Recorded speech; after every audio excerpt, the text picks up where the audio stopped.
Forms ہو رہی ہیں، track and trace system لگایا جا رہا ہے، نہ جانے کون کون سے سسٹمز آ رہے ہیں. تو یہ باتیں ہر دفعہ ہوتی ہیں، ٹریڈرز پہ ٹیکس لگانے کی بات ہوتی ہے اور کہتے ہیں جی کوششیں اس کے لیے کی جا رہی ہیں، پھر ناکام ہو جاتے ہیں، پھر ہر بجٹ پر وہیں آ کے ہم کھڑے ہو جاتے ہیں، پھر اسی طبقے کو پکڑ لیتے ہیں جو پہلے سے ٹیکس دے رہا ہے. تو یہ کیوں ہوتا ہے؟ کیونکہ ہماری سیاسی لیڈران کے اندر وہ جرت نہیں ہے، سیاسی جرت نہیں ہے کہ جس کے تحت یہ فیصلے کیے جاتے ہیں. لیکن کچھ فیصلے معیشت کے وزیر کر سکتے ہیں اگر ان کو معیشت کی سمجھ ہو.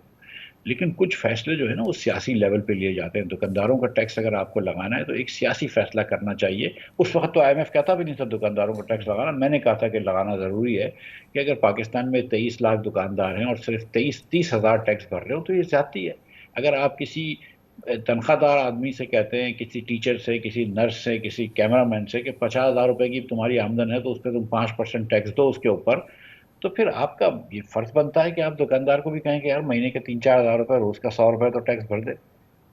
یہ آپ کا فرض بنتا ہے کہ کسی کے پاس 500 ایکڑ کی زمین ہو ایگریکلچر کی اور وہ ایک پیسہ ٹیکس نہ بھرے اور کوئی نوکری کر رہا ہو اس کے اوپر ٹیکس بھرے.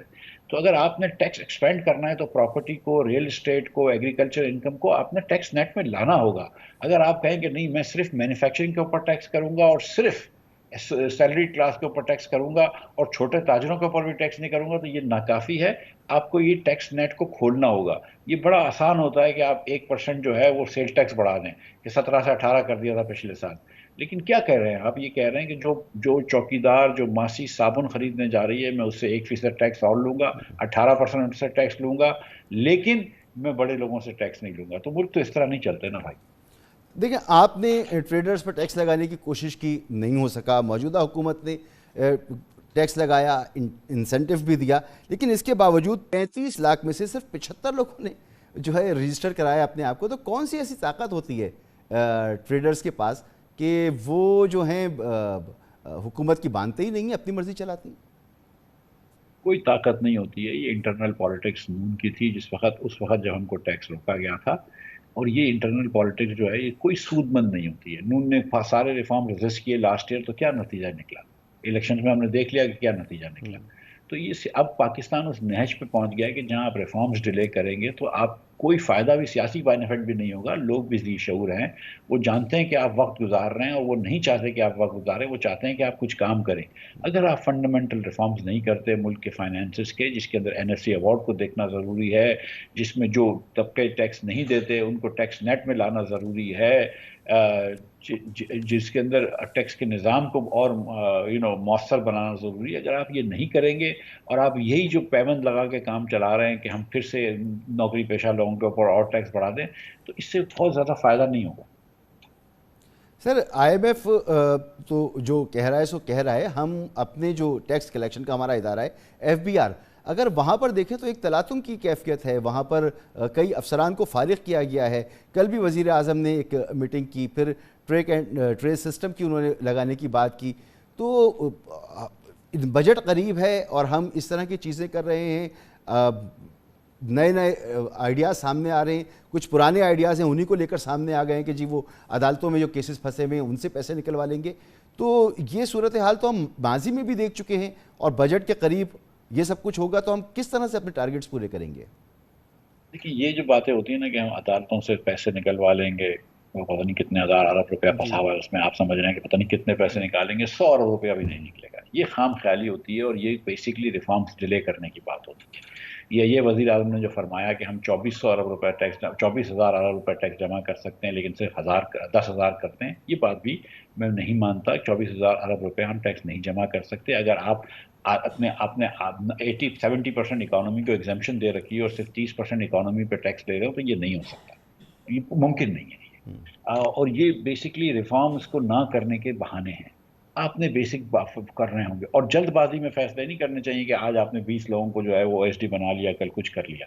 دیکھیں آپ نے ایف بی آر کا ریفارم کرنا ضروری ہے. میں تو یہ بڑے عرصے سے بات کرتا ہوں کہ ایف بی آر سے آڈٹ فنکشن الگ کر دینا چاہیے. اس کی ایک نئی ایجنسی بنانی چاہیے کہ جو ایف بی آر کا بھی آڈٹ کرے اور جو ٹیکس دہندگان ہیں ان کا بھی آڈٹ کرے. یہ ایک بڑا پریشر ہو جائے گا، آڈٹ پر نکال دیں.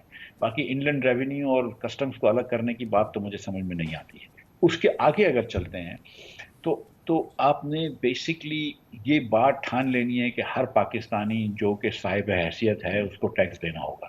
یہ نہیں ہو سکتا کہ بھائی تیری انکم جو ہے وہ کوئی زیادہ وہ سیکرڈ ہے، یا تیری انکم جو ہے وہ کوئی زیادہ ملک کے لیے فائدہ مند ہے اور کسی اور کی انکم نہیں ہے. آپ نے ٹیکس سب سے لینا ہوگا. آپ جب جی ہر جگہ ٹیکس ایگزمپشن دے دیتے ہیں، آئی پی پیز کو آپ نے ٹیکس ایگزمپشن دے رکھا ہے، پتہ نہیں کتنی کمپنیوں کو آپ نے ٹیکس ایگزمپشن دے رکھا ہے، پھر ایگریکلچر کو آپ نے ایگزمپشن دے رکھا ہے، پراپرٹی پہ آپ ٹیکس نہیں لیتے، تو ریل اسٹیٹ کو آپ نے ایگزمپشن دے رکھا ہے، تو پھر اگر آپ بڑے بڑے لوگوں کو اگر آپ ٹیکس ایگزمپشن دے دیں گے تو کہاں سے ٹیکس جمع ہوگا؟ ٹھیک ہے، یہ بات تو اپنی جگہ ہے، لیکن سر ایف بی آر ہو یا کسٹم ہو، اس میں کرپشن کی جو داستانیں ہیں وہ اوپن سیکرٹ ہیں، کون نہیں جانتا. آپ بھی وزیر رہے اور نادرا کا ریکارڈ بھی آپ کے ایکسس میں تھا. اس کو دیکھتے ہوئے بھی آپ ٹیکس چوروں پر ہاتھ کیوں نہیں ڈال پائے؟ جب میں 17 میں وزیر بنا جی تھا، 18 میں وزیر بنا تھا، تو ہم نے یہ سوچا تھا کہ نادرا سے کچھ ایک انالیسس کروایا تھا، ایک ریگریشن انالیسس کروایا تھا، کہ جس کے تحت ہم نے دیکھا تھا کہ what does a typical taxpayer look like. تو ٹپیکل ٹیکس پیئر کے فارن بینک اکاؤنٹ ہوتے ہیں، پاکستان میں ہی فارن بینکس میں ایک اکاؤنٹ ہوگا، 2 گاڑیاں ہوتی ہیں، کسی پوش علاقے میں رہتا ہو، چاہے وہ کراچی ہو، لاہور ہو، اسلام آباد وغیرہ وغیرہ. پھر ہم نے اس کو ریگریس کیا کہ ایسے کیسے کتنے لوگ ہیں، مطلب 10 لاکھ سے زیادہ تھے، کہ جو پاکستان میں رہتے ہیں، جو they look like a typical taxpayer but they're not taxpayer. لیکن اس وقت لیگلی ہم ڈیٹا شیئر نہیں کر سکتے تھے ایف بی آر اور نادرا کے اندر. تو 17 کے اینڈ پہ ہم نے یہ بجٹ کے اندر ایک قانون چینج کیا جس کے تحت نادرا اور یہ شیئر کر سکتا تھا. اس کے بعد جب اس بار بھی میں آیا تو وہ ہم نے جو نادرا کے چیئرمین تھے طارق ملک صاحب، ان سے بات کر رہے تھے، اور میں نے جانے سے میرے فائر ہونے سے پہلے میں نے ان سے جو لاسٹ میٹنگ کری تھی، میں نے اور چیئرمین اس وقت کے چیئرمین تھے ایف بی آر کے آصف صاحب، کہ ہم نے کہا تھا کہ ہم کوئی 80 لوگوں کو پہلے نوٹسز دے کے دیکھیں گے کہ کیا ہوتا ہے، کہ ہم کو پتہ چلے کہ یہ نادرا کا جو ڈیٹا ہے وہ صحیح ہے کہ نہیں. انہوں نے کافی ہزاروں لوگ آئیڈینٹیفائی کرے تھے. میں کہا کوئی 80 لوگوں کو نوٹس دے کے ہم نے کوئی شروع کرا تھا، کوئی کرائٹیریا تھا جس کے حساب سے 80 بنتے تھے. تو یہ کر سکتے ہیں. لیکن میں آپ کو ایک ایسے ہی، یہ لوگوں میں اگین خام خیالی ہوتی ہے کہ پتہ نہیں کہ بہت سارے امیر لوگ بیٹھے ہیں جن کو ٹیکس نہیں دیتے، اور اگر ان کو ٹیکس لے لیں تو باقی سب کی جان چھوٹ جائے گی. ایسا نہیں ہے. پاکستان میں کوئی بہت سارے امیر لوگ نہیں ہیں کہ جو اللیگلی ٹیکس نہیں دیتے. اصل میں آپ نے لیگل اتنے لوپ ہول رکھے ہوئے ہیں کہ ایگریکلچر کے اوپر، دکاندار کے اوپر، دیگر پراپرٹی کے اوپر، ریل اسٹیٹ کے اوپر، آپ نے پہلے ایک زمانے میں حوالے کے اوپر تھا جو لیگل لوپ ہول میں نے بند کیا تھا کہ آپ جتنا مرضی پاکستان کے باہر سے حوالہ لے کے آئیں، آپ کے اوپر کوئی نہیں پوچھے گا سوال. تو یہ چیزیں تو غلط ہے نا.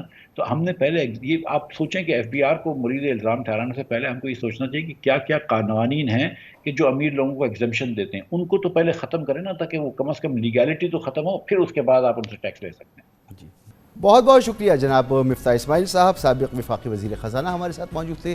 گفتگو آپ نے سنی، اسی کے ساتھ اجازت دیجیے. اللہ حافظ.